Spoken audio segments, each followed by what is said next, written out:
Ok, so xây một bộ nhạc này. Sầm rạpថ្ងៃនេះខ្ញុំចង់បង្ហាញអ្នកទាំងអស់គ្នាទៅលើមេរៀនមួយដែលជាមេរៀនបន្ទាប់ពីមុនខ្ញុំបង្ហាញអ្នកទាំងអស់គ្នាទៅលើ basic ដំបូងអូខេអញ្ចឹងសម្រាប់ថ្ងៃនេះខ្ញុំចង់បង្ហាញអ្នកទាំងអស់គ្នាទៅលើមេរៀន liquidity តើអ្វីទៅជា liquidity អញ្ចឹង liquidity គឺជាតំបន់មួយដែលជាកន្លែងអ្នក entry ច្រើនបានន័យថាជាកន្លែងដែលអ្នក buy sell គេរងចាំទិញលក់នៅកន្លែងហ្នឹងអូខេអញ្ចឹង liquidity វាជាតំបន់មួយដែលប្រកាន់សាច់ប្រាក់បានថាកម្លាំងអ្នក buy ឬក៏អ្នក sell ខ្លាំងបានវាធ្លាក់ចុះមកអូខេបើសិនជា low វា buy ឡើងឬក៏ high វា sell ធ្លាក់ចុះវិញអញ្ចឹង liquidity វាជា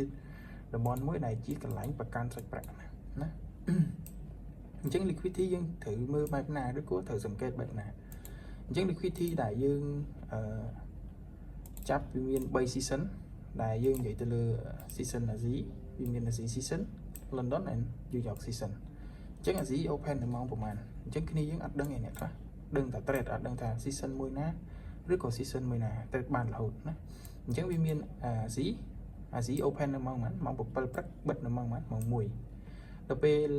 London បើកនៅម៉ោងប្រហែលម៉ោង2 and close នៅម៉ោង6យប់អូខេដល់ពេល New York បើកនៅម៉ោង7បិទនៅម៉ោង11យប់អញ្ចឹងបើសិនជាអ្នកទាំងអស់គ្នាអត់ចាំតទៅមួយពេលវេលាអ្នកទាំងអស់គ្នាអាចមើលទៅលើalligator ដើម្បីយកវាមកជំនួយក្នុងការចាប់ទៅលើ season មិនមែន alligator buy sell ទេវាជា alligator ចាប់ជំនួយទៅលើ season ណាយើងវាយពាក្យថា FXN ASEAN season rank មកណាដើម្បីយក alligator នឹងមកជំនួយណាអញ្ចឹងទៅពេលដែលយើងវាយវាមកយើងចុចវាមកយើងដាក់វាជា favorite មកអានេះខ្ញុំធ្លាប់ដាក់ឲ្យម្ដងហើយអូខេអញ្ចឹងខ្ញុំបើកវាមកណាបើវាមកវានឹងឃើញអូខេវាលុបបែបហ្នឹងអញ្ចឹងអ្នកទាំងអស់គ្នាថ្មីវាអត់លុបដូចខ្ញុំទេអញ្ចឹងយើងទៅកែ setting ទាំងអស់គ្នាមកណាចាំចូល setting មកកែឲ្យអញ្ចឹងយើងចូល setting មកយើងចូលពាក្យថា style អូខេអញ្ចឹងនៅក្នុងពាក្យ style ហ្នឹងខាងលើcolor ខាងលើ3 color នេះវាមាន ASEAN season background color ហ្នឹងយើង untick វាទាំង3មកណា ASEAN London and New York ហ្នឹង untick វាមកយើងចូល4ទី4យើងដាក់ fail ASEAN rank color នេះយើងដាក់បក Q មកបញ្ជាក់ថាវាជា season ASEAN អូខេអញ្ចឹងយើងសេរី color វាមកកុំឲ្យវាដិតខ្លាំងពេកកាលណាដែលវាដិតខ្លាំងពេកយើងមើលទៅវាបាត់ candle អញ្ចឹងយើងសេរីតាមមួយល្មមមកអាចចំណាំបានថាជា ASEAN season អូខេយើងយកប៉ុណ្្នឹងមកបក Q ចំណាំទៅលើ ASEAN and London យើងចំណាំទៅលើពណ៌លឿងអូខេអានេះខ្ញុំសេរីហើយអញ្ចឹងហើយ New York យើងយកពណ៌ក្រហមមកណាដើម្បីជាការចំណាំទេយើងចង់ដាក់ពណ៌អីក៏បានដែរនិយាយទៅចិត្តបងប្អូនអញ្ចឹងតើតើមួយpen label line and label on price scale ឬក៏ volume and status line អញ្ចឹងយើង change វា untick វាទាំងអស់មកណា untick វាទាំងអស់មកហើយយើង save នៅក្នុងពាក្យថា default នេះមកយើងចូល default ហើយយើងយកពាក្យថា save as មកដើម្បីយកវាមកប្រើរហូតណាអញ្ចឹងយើងយក save as មកអូខេយើងចុចពាក្យថា OK ណាអញ្ចឹងវាបានដូចរបស់ខ្ញុំហើយបើមិនតែអ្នកទាំងអស់គ្នាអត់បានដូចខ្ញុំទេអាចឆាតមកខ្ញុំបានខ្ញុំចាំខ្ញុំជួយណាខ្ញុំជួយដល់ share ឲ្យអូខេអូអានេះខ្ញុំសុំសេរីពណ៌បន្តិចវាដូចជាអត់សូវច្បាស់ស្វាអូខេអញ្ចឹងឥឡូវយើងចូលទៅលើ liquidity អញ្ចឹង liquidity របស់ season អញ្ចឹងយើងដឹងហើយមិញអា season បើកដល់ម៉ោងប៉ុន្មានម៉ោង7ព្រឹកណាយើងមើលនៅខាងក្រោមនេះនៅខាងក្រោមនេះបញ្ជាក់ពីពេលវេលាណាវាមានម៉ោង7ព្រឹក and close វិញនៅម៉ោងប៉ុន្មានម៉ោង1 and London បើកនៅម៉ោងប៉ុន្មានម៉ោង2បិទនៅម៉ោង6 and New York season បើកនៅម៉ោងប៉ុន្មានម៉ោង